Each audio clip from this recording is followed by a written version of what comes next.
Ledakan kebangkitan yang begitu mengerikan 6-9 April 1453. Lidah mana yang dapat menerangkan segala kemalangan dan kengerian ini?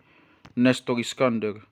Meriam-meriam besar itu butuh waktu lama sebelum sampai ke tempat masing-masing. Mereka bergerak terhuyung-huyung di atas gerobak-gerobak beroda keras, menembus hujan musim semi di sepanjang jalan berlumpur dari Dirne. Semua ini dapat terdengar dari kejauhan. Kawanan sapi penarik meronta dan melenguh. Orang-orang mengeluarkan suara gaduh. Bunyi keriut sumbu roda mengeluarkan nada tunggal dan datar seperti mengirimkan aura kengerian dari bintang gemintang. Saat rombongan ini mencapai garis depan, perlu waktu yang lama untuk mengangkat dan meletakkan meriam-meriam ini di posisinya yang telah ditentukan. Sampai 6 April, hanya meriam-meriam ringan yang baru sampai di tempatnya. Mereka melepaskan tembakan pertamanya ke tembok dan menimbulkan efek yang tidak seberapa. Tak lama setelah pengepungan dimulai, semangat yang menggelora namun bercampur nekat mendorong sebagian prajurit bayaran untuk menyerang bagian tembok yang dinilai paling lemah di limbah Likus. Anak buah Giustiniani keluar dari kubu pertahanan mereka dan memaksa para penyerang tadi mundur, membunuh beberapa orang dan melukai sebagian kecil dari mereka.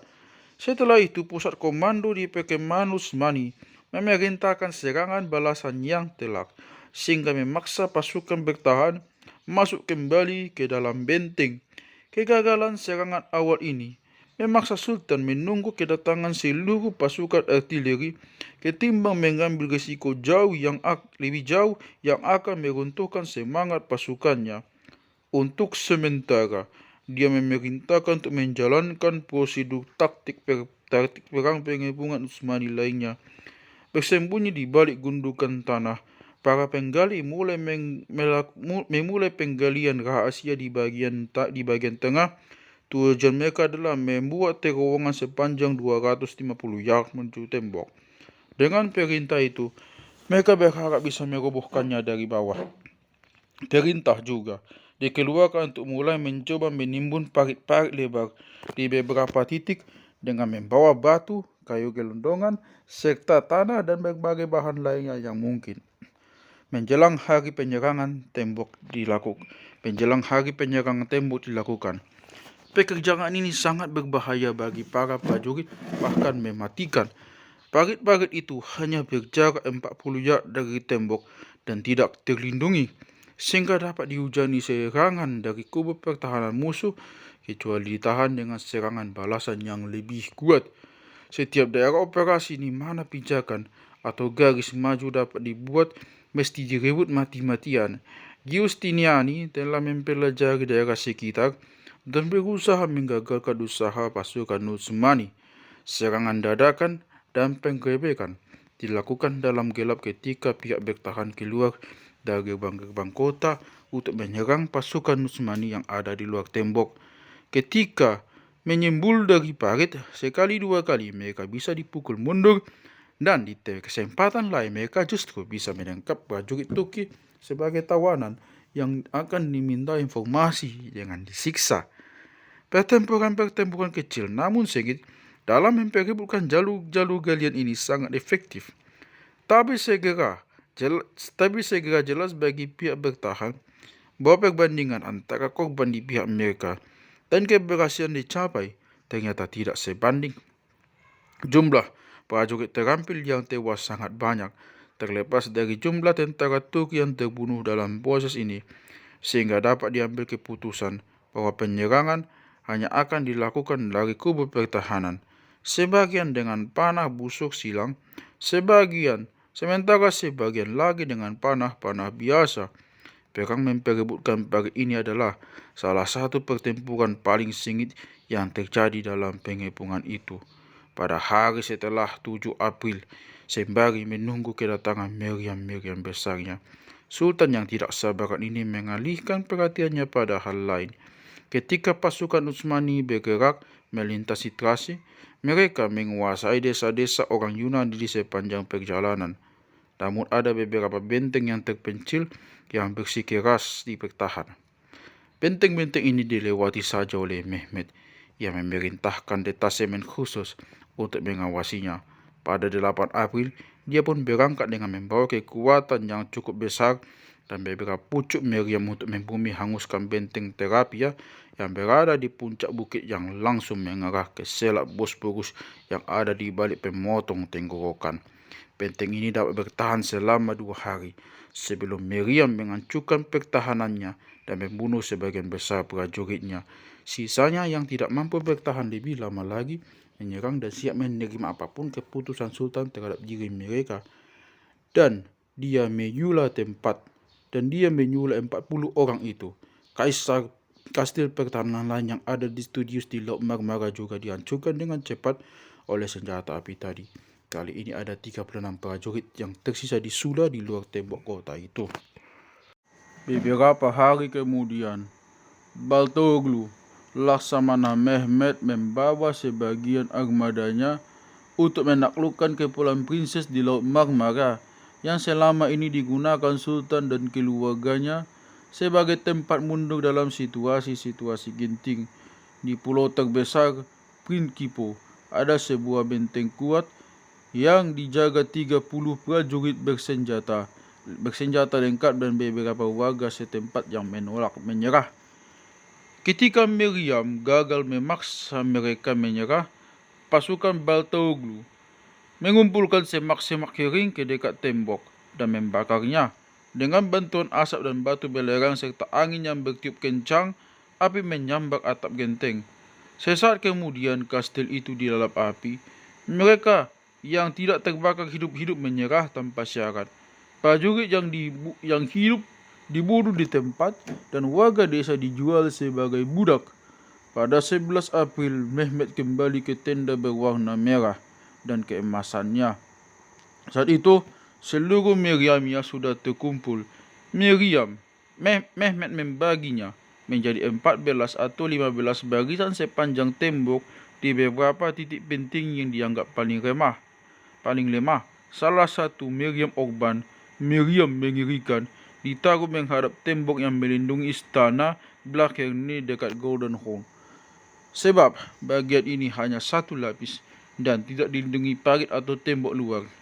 Meriam lain ditaruh dekat titik pertemuan antara dua tembok. Meriam ketiga diletakkan menghadap gerbang mata air di bagian selatan. Sedangkan meriam lainnya diletakkan di titik-titik penting di sepanjang tembok di lembah Likus. Super Meriam Orban, orang Yunani, menyebutnya Basilika Meriam Kerajaan. Di tempat diletakkan di depan tenda Sultan. Di sini, dia dapat memperlihatkan kinerjanya. Super Meriam itu digunakan untuk mengancam gerbang Santo Romanus, gerbang paling lemah dari seluruh gerbang yang ada di kota. Masing-masing Meriam ini didukung sekelompok Meriam kecil dan berderet membentuk apa yang dengan penuh perasaan disebut orang Utsmani induk beruang beserta anak-anaknya. Mereka menempatkan peluru-peluru batu yang beratnya berkisar mulai dari 200 pon sampai yang paling besar 1.500 pon. Yang terakhir ini hanya bisa dilontarkan oleh Meriam raksasa Orban. Menurut perkiraan salah seorang saksi mata waktu itu, 2 Meriam paling besar mampu menghasilkan satu tembakan yang mengenai kaki dan satu tembakan lagi mengenai pinggang secara berturut-turut. Saksi lain mengatakan bahwa tembakan paling besar mampu melemparkan batu sebesar 11 keliling telapak tanganku. Walaupun banyak saksi mata bercerita tentang mesin-mesin perang yang tak terhitung jumlahnya, Mehmed mungkin punya 69 Meriam. Jumlah ini merupakan kekuatan artileri yang sangat besar untuk ukuran saat itu. Didukung pula oleh teknologi perang yang lebih kuno untuk melemparkan batu seperti ketapel mundur, ketapel berbeban pengimbang. Ketapel tempur menjadi senjata yang sangat penting bagi orang Muslim dan merebut kastil-kastil tentara salib 300 tahun lamanya. Namun di masa Mehmed Namun di masa Mehmet, Allah ini seperti mesin zaman bahela, memasang dan mempersiapkan Meriam agar bisa beraksi merupakan proses yang melelahkan. Larasnya terpisah dan tidak menyatu dengan roda atau penggerak lain. Ketika akan dipindahkan, dia cuma diikatkan di atas kereta yang kokoh.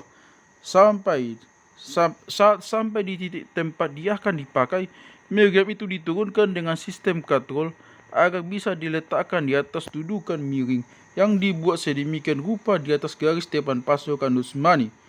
Dudukan itu terlindungi dan aman dari serangan pasukan pemanah musuh dengan barikade kayu dan semacam jendela yang akan terbuka saat moncong Meriam akan melepaskan tembakan.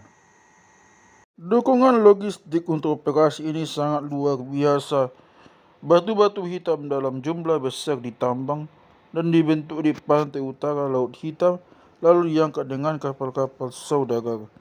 Pada 12 April, sebuah kiriman logistik yang terdiri dari batu-batu bulat untuk peluru meriam, jaring dan kayu gelondongan, serta kebutuhan lainnya untuk perkemahan mereka, ini tiba di laju ganda. Bahan peledak juga diperlukan dalam jumlah yang sangat banyak. Jika meriam ini harus dioperasikan dalam waktu yang lama, jalan yang diperintahkan Mehmet agar dibangun oleh Zakaros Pasha di sekitar ujung Ron sampai ke pelabuhan mungkin dimasukkan untuk memperlancar aliran suplai logistik ini. Pengangkatan meriam ini memerlukan kereta kayu yang tak sedikit, serta kawanan pasukan dan sapi. Para tukang yang bersama Urban Dedirne juga menjadi kru meriam tersendiri. Mereka membawa, menempatkan, mengisi, dan menembakkan meriam-meriam buatan tangan mereka dan memperbaikinya di tempat. Karena meski super meriam Urban dibuat di tempat yang berjarak 150 mil, pasukan Utsmani membawa seluruh sumber daya mereka karena pengepungan untuk memperbaiki meriam yang sudah jadi di perkemahan, bahkan untuk mencetak dan membuat yang baru, sehingga kegiatan ini menjadi bagian salah satu kesibukan dalam peperangan. Besi, tembaga dan timah dibawa ke tempat pengepungan, arang digali dan tungku pembakaran didirikan. Sebagian lokasi perkemahan militer ini harus diubah menjadi semacam bengkel dadakan. Dari tempat itu, asap tebal akan membumbung tinggi dan suara palu-palu tukang besi akan mengisi udara musim semi. Mempersiapkan meriam besar memerlukan waktu dan fokus pada hal-hal kecil. Bubuk mesiu dimasukkan ke dalam laras meriam, lalu disumbat serbuk kayu yang dipadatkan dengan cetakan besi atau dengan kulit domba untuk memastikan apapun yang terjadi, dia tidak akan keluar dari laras kecuali disebabkan ledakan bubuk mesiu itu sendiri. Peluru batu diangkat dengan tenaga manusia ke bagian depan meriam dan dimasukkan ke dalam laras. Peluru ini dirancang agar sesuai dengan ukuran laras, namun ukuran yang persis antara kaliber meriam dengan peluru jarang diperoleh. Sasaran dibidik dengan teknik dan perhitungan tertentu. Pada praktiknya hal ini berarti percobaan, dan sudut meriam disesuaikan dengan cara menambah atau mengurangi ganjal dudukan laras. Meriam-meriam ini diberi pasak di posisinya dengan balok-balok kayu dengan pemberat batu yang juga berfungsi sebagai peredam kejut. Jika dia longgar akibat kekurangan letusan dan getaran yang timbul di tempatnya berada, pasak ini harus diganti dan baru ditembakkan lagi ke arah sasaran. Bubuk pemicu dimasukkan ke dalam lubang pemantik dan setelah itu meriam siap ditembakkan. Pada 12 April, obor penyul disentuhkan ke lubang pemicu meriam-meriam Sultan yang berjejer sepanjang kira-kira 4 mil dan pengoboran pasukan artileri pertama di dunia pun mulai terdengar. Jika ada peristiwa dalam sejarah peperangan di mana perasaan kagum terhadap kekuatan bubuk mesiu terasa begitu jelas, maka peristiwa itu ada dalam keterangan tentang proses penembakan meriam-meriam besar pada musim semi 1453 ini. Obor menyulut bubuk mesiu, dan ketika bubuk itu bertemu api, Lebih cepat dari apa yang bisa Anda katakan. Terjadilah bunyi mengguntung yang mengerikan serta getaran tanah di bawahnya. Suara ini terdengar dari tempat yang jauh. Suara yang tidak pernah terdengar sebelumnya. Lalu dengan bunyi menggelegar dan ledakan mengerikan, serta kilatan api yang menyinar dan menghanguskan apa-apa yang ada di sekitarnya, serbuk kayu terdorong keluar oleh desakan udara panas dan kering, dan melontarkan peluru batu dengan begitu kuat. Karena dilontarkan oleh kekuatan yang sangat dahsyat, batu itu menghantam dinding yang langsung berguncang dan roboh. Sedangkan peluru batu itu sendiri juga hancur dan serpihannya bertebaran ke segala arah, mendatangkan kematian bagi siapa saja yang berada di dekat tempat itu. Ketika peluru batu ini menghantam bagian tembok yang pas, akibatnya sungguh mengerikan. Suatu kali dia menghancurkan bagian tembok secara keseluruhan, kadang-kadang setengahnya, kadang-kadang sebagian kecil atau sebagian besar dari seluruh menara, atau bagian atap menara atau bagian dinding. Tidak ada bagian tembok yang cukup kokoh atau cukup tebal yang mampu menahannya atau untuk bertahan melawan kekuatan dan kecepatan peluru yang seperti itu. Ketika pertama kali menyaksikan kejadian ini, pihak bertahan seakan melihat seluruh sejarah perang pengepungan teori di depan mata mereka. Tembok teodisian, hasil evolusi pertahanan selama 2 milenium, keajaiban teknik yang dibuat oleh kecerdasan manusia dan dilindungi rahmat Tuhan, pelan-pelan roboh di setiap bagian yang kena rembukan bola-bola batu ini. Uskup Leonard menyaksikan tembok tunggal di dekat istana. Mereka melumatkan tembok dengan batu-batu ini. Meski tembok ini kuat dan tebal, dia tetap roboh kena gempuran alat yang mengerikan ini. Peluru-peluru batu yang dimuntahkan super meriam yang meluluh lantakkan tembok kota dapat menjangkau jarak 1 mil ke dalam jantung kota Konstantinopel. Mereka bisa hancurkan rumah dan gereja, merobohkan warga yang terkena, dan seringkali mengubur mereka di bawah runtuhan taman dan lapangan kota yang tengah hancur.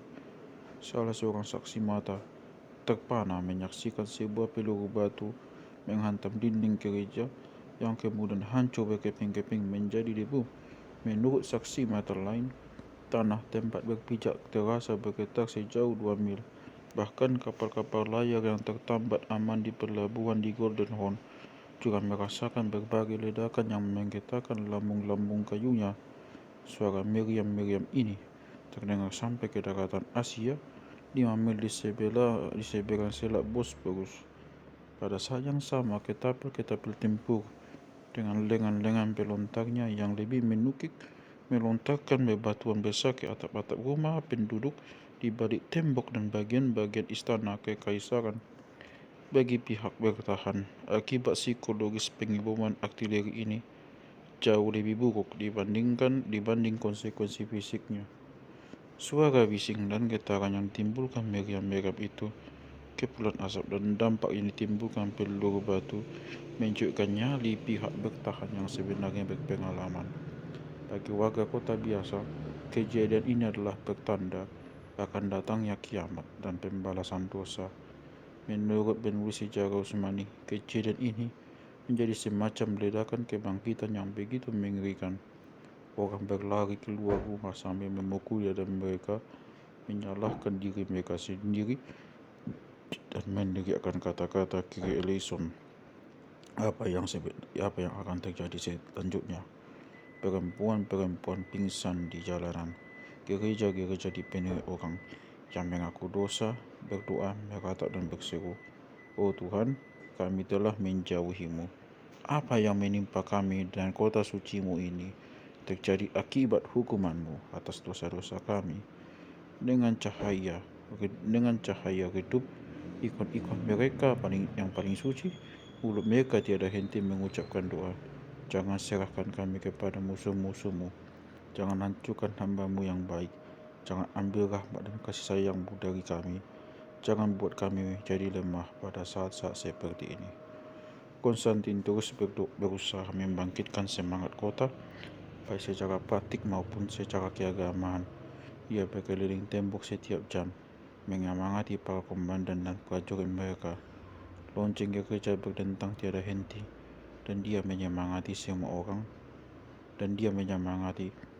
orang agar mereka tidak kehilangan harapan dan melanggarkan perlawanan melawan musuh, tapi mempercayakan semuanya kepada Tuhan yang Maha Agung. Pihak bertahan mencoba berbagai cara untuk mengatasi akibat peluru-peluru batu. Campuran kapur dan batu bata yang dihaluskan dituangkan ke permukaan tembok untuk memperkuatnya. Di tempat lain, berbal-bal kain wol diikatkan ke tiang-tiang kayu. Lembar-lembar kulit dan permadani mahal dibentangkan untuk menangkap peluru yang datang melayang. Namun cara ini tidak terlalu berpengaruh bagi kekuatan bom misi yang luar biasa. Pihak bertahan juga mencoba melancarkan serangan balasan dengan meriam-meriam mereka yang lebih kecil, tapi mereka kekurangan bahan peledak, dan ditambah lagi meriam-meriam Utsmani dilindungi barika di kayu. Lebih buruk lagi, tembok kota dan menara-menara yang tidak cocok sebagai tempat dudukan meriam. Tembok dan menara-menara ini tidak kuat menahan serpihan yang keluar saat meriam menembakkan peluru, dan tidak pula kuat menahan getarannya yang menggetarkan tembok, dan ini berakibat lebih buruk bagi mereka ketimbang buat musuh.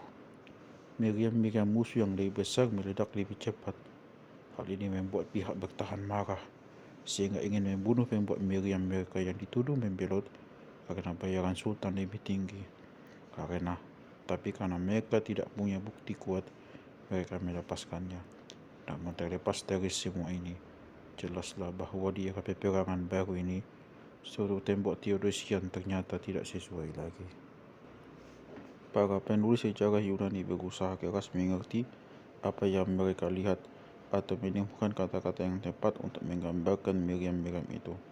Tidak ada nama dalam kata-kata lama yang bisa dipakai untuk alat ini, kata Christovolus yang berpikiran kuno. Selain kita harus menyebutnya sebagai balok atau baling-baling pinggir berbenteng. Namun secara umum orang menyebutnya paratus. Nama-nama lain pun bermunculan: Pembom, Skeves, Helepolis, Penaluk Kota, Penyiksa, dan Teleboles. Di tengah situasi mencekam saat itu, bahasa dibentuk dan dipermainkan kenyataan baru yang mengerikan, pengalaman mengerikan, pengeboman artileri. Strategi Mehmet bertubi-tubi dan tergesa-gesa. Dia memutuskan menggempur tembok kota siang malam dengan tembakan artileri dan melancarkan serangan-serangan kecil untuk melemahkan pihak bertahan dan membuat celah besar di tembok untuk jalan serangan terakhir. Serangan terus datang siang malam tanpa sepi, dari benturan dan ledakan, hantaman batu-batu dan peluru di tembok kota, kata Melisenos. Dengan cara ini Sultan berharap mampu menaklukkan kota dengan mudah, sebab jumlah kami sedikit dan mereka sangat banyak. Dengan memaksa kami menghadapi kematian dan kelelahan, dia tidak membiarkan kami mendapat jeda dari serangan. Serangan ini dan pertempuran memperebutkan parit-parit terus berlangsung dari 12 sampai 18 April. Terlepas dari akibat psikologisnya, pengoperasian meriam besar adalah pekerjaan yang sulit. Mengisi dan membidik merupakan pekerjaan yang melelahkan, sehingga basilika hanya bisa ditembakkan sebanyak 7 kali dalam sehari, dengan satu tembakan aba-aba menjelang fajar sebagai tanda dimulai pertempuran untuk hari itu. Meriam-meriam ini tidak bisa ditebak, lekas rusak, dan sangat mematikan bagiku pelaksananya. Di tengah hujan musim dingin, mereka sulit sekali bisa dipertahankan agar tetap pada posisinya.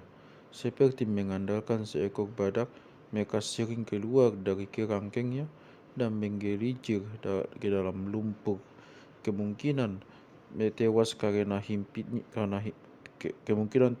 himpitannya hanya dilalui oleh kemungkinan tewas karena serpian-serpian tajam larasnya yang hancur karena ledakan. Basilika segera menjadi pusat perhatian urban panas panas ledakan yang begitu tinggi mulai membuat retak-retak tipis di permukaan logam yang tidak murni sebagai bukti bahwa pengecoran logam sebesar ini memang penuh risiko.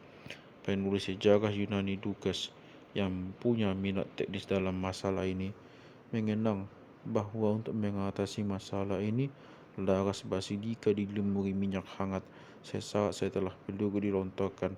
Hal ini mencegah udara dingin masuk dan memperbesar retakan. Bagaimanapun, kemungkinan laras meriam pecah berkeping-keping seperti kaca terus menghantui Orban, dan konon kecurigaan dan kemarahan mulai diarahkan kepada tukang bayaran yang beragama Kristen itu. Pengamatan seksama menunjukkan kalau retakan yang ada memang cukup serius. Orban ingin menarik mundur meriam itu dan mengecok ulang. Mehmet yang selalu hadir menyaksikan kinerja meriam-meriam besarnya dan tidak sabar agar secepatnya berhasil, memerintahkan agar serangan terus dilanjutkan. Dengan mengambil risiko meriam yang sudah bermasalah demi menghindari kemarahan Sultan, Orban mengisi ulang dan meminta Mehmet menjauh. Ketika kilatan cahaya muncul dari buk mesiu yang tersulut, basilika pecah ketika ditembakkan dan hancur berkeping-keping, membunuh dan melukai orang-orang di sekitarnya, termasuk Orban. Namun ada bukti kuat kalau kerusakan ini yang tidak disesali para penulis sejarah Kristen tidak terjadi demikian, walaupun jelas bahwa meriam besar ini pecah pada awal pengepungan. Meriam ini segera diperkuat gulungan-gulungan besi dan kemudian dipaksa lagi bekerja. Namun tak lama kemudian kembali pecah, dan ini makin membuat Mehmet marah. Supaya meriam ini jelas dipaksa bekerja melebihi toleransi perlogaman masa itu. Akibat utamanya bersifat psikologis. Setelah dia rusak, yang tersisa hanya parit-parit kecil yang harus diserang oleh bombardir lain. Keinginan Mehmet merebut kota ini sesegera mungkin makin jelas dengan kedatangan utusan John Hunyadi si Hungaria. Kebijakan politik Mehmet adalah memastikan musuhnya terpecah belah. Untuk tujuan ini dia menandatangani perjanjian damai selama 3 tahun dengan Hunyadi yang saat itu jadi penguasa Hungaria, dan memastikan bahwa tidak ada daerah di barat yang akan diserang selama ia masih berusaha menaklukkan Konstantinopel. Utusan Hunyadi datang ke markas Utsmani untuk menyatakan bahwa tuan mereka tidak lagi menjadi penguasa Hungaria dan mengembalikan kekuasaan kepada perwalian Raja Vladislas. Perjanjian damai tersebut tidak berlaku lagi. Sebagai konsekuensinya, dia ingin mengembalikan dokumen perjanjian dan menerima dokumen yang berisi capnya. Orang Hungaria yang mengira diri mereka cerdik memandang hal ini sebagai ancaman untuk menekan pihak Utsmani dan barangkali juga dihasut agen rahasia Vatikan. Seorang pengintai melihat pasukan Hungaria menyeberangi sungai Danube meninggalkan pengepungan, dan ini membuat kegaduhan di perkemahan Utsmani. Pada saat yang sama, berita ini juga menjadi semangat baru bagi pihak bertahan. Sayangnya, kunjungan utusan tersebut menimbulkan kabar burung bahwa orang Hungaria datang justru ingin memberikan bantuan kepada pihak Utsmani. Salah seorang utusan yang berada di perkemahan Utsmani menyaksikan proses penembakan meriam-meriam besar secara semangat. Ketika dia menyaksikan bagaimana tembakan meriam itu menghantam tembok kota di satu titik tertentu, dan para kru meriam mempersiapkan tembakan berikutnya untuk sasaran yang sama, keprofesionalannya menghadapinya, dan dia tertawa kepada para kru yang naif tersebut. Dia menasihati mereka agar membidik sasaran tembakan kedua sejauh 30-36 kaki dari sasaran pertama, namun dengan ketinggian yang sama, dan sasaran tembak ketiga di antara kedua titik tadi, sehingga ketiga tembakan itu akan membentuk segitiga. Setelah itu, kalian akan melihat bagian tembok yang runtuh. Akibat langsung strategi penembakan ini adalah mempercepat keruntuhan bagian tembok tertentu. Tak lama kemudian, beruang dan anak-anaknya ini bekerja sebagai tim yang terkoordinasi dengan baik. Meriam-meriam yang kecil akan membidik 2 sasaran akan membidik dua sasaran luar. Dan kemudian meriam-meriam bersakoban akan menuntaskan bentuk segitiga ini dengan membidik bagian tengah tembok yang sudah goyah akibat dua tembakan sebelumnya. Tembakan yang didasarkan kekuatan dahsyat dan daya dorong yang tak tertahankan seperti itu mengakibatkan kerusakan yang tak bisa diperbaiki. Para penulis sejarah memberi penjelasan yang agak aneh terkait dengan masukan yang sangat membantu ini. Seorang orang suci dari Serbia menyatakan bahwa kemalangan orang Kristen tidak akan berakhir sampai Konstantinopel jatuh ke tangan orang Turki. Cerita kunjungan orang Hungaria ini dibungkus rapi dalam kisah yang sering dituturkan orang Kristen. Pihak Utsmani bisa berhasil hanya karena keunggulan pengetahuan teknologi Eropa. Penyebab kejatuhan adalah kemunduran negeri-negeri Kristen dalam perang ramalan religius. Meski sulit membidik sasaran dan lambatnya tembakan yang bisa dilontarkan, pengeboman ini terus berlangsung tiada henti selama 6 hari yang dimulai pada 12 April. Serangan paling besar dipusatkan di lembah Likus dan gerbang Romanus. Sekitar 120 tembakan dalam satu hari bisa diarahkan ke kota. Pelan, namun pasti tembok kota mulai roboh. Dalam 1 minggu, satu bagian tembok bagian luar runtuh serta 2 menara dan 1 menara pengawas di tembok bagian dalam. Tapi setelah awalnya ketakutan karena pengeboman, lambat laun pihak bertahan memperoleh lagi keberanian mereka. Karena merasakan kekuatan mesin perang Sultan setiap hari, pasukan kami akhirnya terbiasa dan tidak menunjukkan rasa gentar dan kecut sedikit pun. Giustiniani selalu bekerja memperbaiki kerusakan dan langsung mencari jalan keluar yang efektif untuk menanggulangi tembok luar yang runtuh. Tembok-tembok yang runtuh diganti dengan pancang-pancang balok dan di sekitarnya pihak bertahan menaruh apapun yang mereka temukan. Batu, balok kayu, semak-semak jerami serta tanah diangkut ke bagian tembok yang bolong. Tabir dari kulit binatang ini dibentangkan menutupi bagian kubu pertahanan kayu ini sebagai pelindung serangan panah berapi.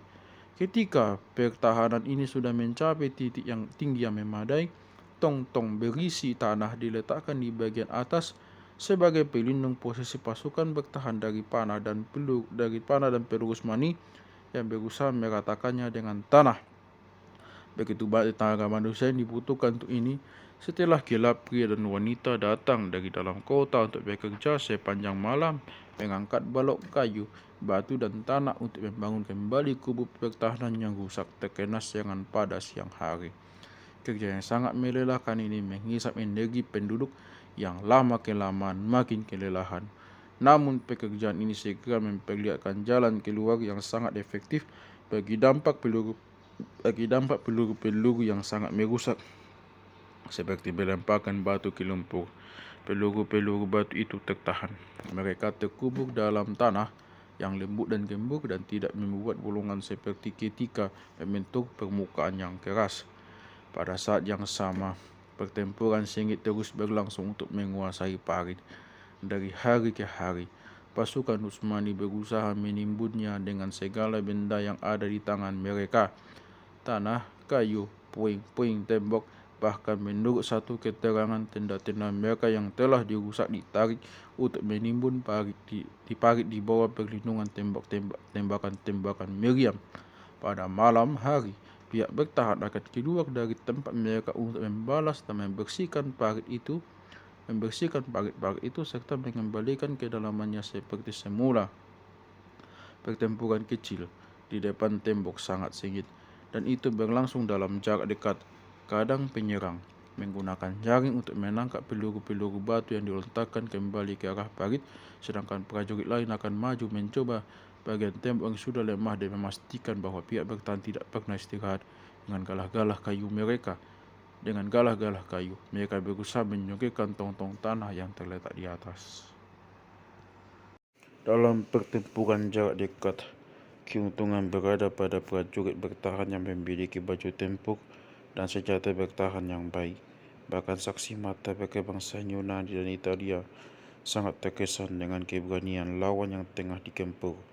Orang Turki melakukan pertempuran jarak dekat dengan sangat berani Kadang Leonard, sehingga akhirnya mereka tewas semua. Mereka diberondong dengan tembakan panah silang, dan lontaran ketapel. Pembunuhan yang terjadi sangat mengerikan. Setelah menyadari Miriam mereka tidak ada apa-apanya menghadapi peluru batu lawan, pihak bertahan kemudian mengubah peralatan artileri mereka menjadi senjata kecil. Sebuah Miriam akan dimuat dengan 5 atau 10 peluru batu sebesar buah kenari. Jika ditembakkan ke sasaran terdekat, akibat dari peluru kecil ini sangat luar biasa. Peluru itu punya daya tembus luar biasa. Jadi jika satu peluru mengenai seorang prajurit yang berbaju sirah, peluru itu akan menembus perisai dan tubuhnya dan mengenai prajurit lain yang tepat di belakangnya, lalu prajurit lain yang di belakang prajurit kedua, sampai daya lontang besi yang mendorong peluru ini habis. Dengan satu peluru, 2 atau 3 orang akan tewas pada saat yang bersamaan. Diserang dengan tembakan yang mematikan ini, korban pun berjatuhan di pihak Utsmani. Pihak yang masih hidup yang ingin menyelamatkan teman-teman mereka yang telah tewas menjadi sasaran empuk pihak musuh. Seorang ahli bedah Venesia, Niccolo Barbaro, terkejut dengan apa yang dia lihat. Ketika 1 atau 2 orang dari mereka terbunuh, dengan segera pasukan Turki itu datang dan mengangkut jenazah teman mereka, memanggulnya di pundak seperti orang memanggul babi, tanpa peduli betapapun dekatnya jarak mereka dengan tembok. Segera pasukan kita yang berada di atas tembok menembaki dengan meriam dan busuk silam, membidik orang Turki yang sedang memanggul kawannya tersebut. Setelah itu keduanya roboh ke tanah, lalu datang lagi orang Turki yang lain dan membawa keduanya sama sekali tidak takut mati. Mereka lebih memilih kehilangan 10 nyawa prajurit daripada penanggung malu karena meninggalkan jenazah seorang temannya di depan tembok kota. Walaupun pihak bertahan berusaha mati-matian, pengeboman tiada henti, justru melindungi salah satu bagian parit di lembah Likus sehingga dapat ditimbun. Pada 18 April, Mehmet menilai bahwa kerusakan tembok dan pertempuran kecil sudah cukup untuk kemudian dilanjutkan dengan serangan yang terencana dan terpusat. Hari itu adalah hari yang cerah pada musim semi. Ketika malam turun, azan panggilan salat berkumandang dengan tenang namun tegas di seluruh penjuru perkemahan pasukan Utsmani. Di dalam tembok kota, para penduduk Kristen Ortodoks kembali memasuki gereja, menghadiri kebaktian malam, menyalakan lilin dan berdoa kepada Bunda Tuhan. 2 jam setelah matahari tenggelam di bawah sinar bulan musim semi yang lembut, Mehmet memerintahkan sejumlah detasemen pasukan perusakanya untuk maju. Diringi irama pukulan genderang dari kulit unta, tiupan seruling perang, dan bunyi gong dibunyikan. Seluruh perangkat perang psikologis pemusik militer Utsmani dan diperkuat oleh teriakan, pikikan, dan seruan-seruan peperangan lain. Mulai menggerakkan pasukan infanteri, pemanah, penombak, serta prajurit pengawal ke depan. Dia mengerahkan mereka ke titik lemah di lembah Likus, di mana satu bagian tembok telah runtuh. Warga pun panik karena mendengar suara pergerakan pasukan Utsmani yang membuat bulu kuduk merinding. Aku tidak mampu menggambarkan teriakan mereka ketika sampai di dekat tembok kandang Barbaro dengan rasa nyeri. Konstantin sangat tahu bahaya yang sedang mengancam. Dia khawatir serangan besar yang akan terjadi dan sangat sadar bahwa anak buahnya tidak punya persiapan memadai. Dia memerintahkan lonceng-lonceng gereja dibunyikan, orang-orang yang ketakutan berlari ke jalanan, dan para prajurit segera kembali ke pos-pos mereka. Dengan dilindungi tembakan meriam kecil dan busuk panah, pasukan Utsmani menyeberangi parit.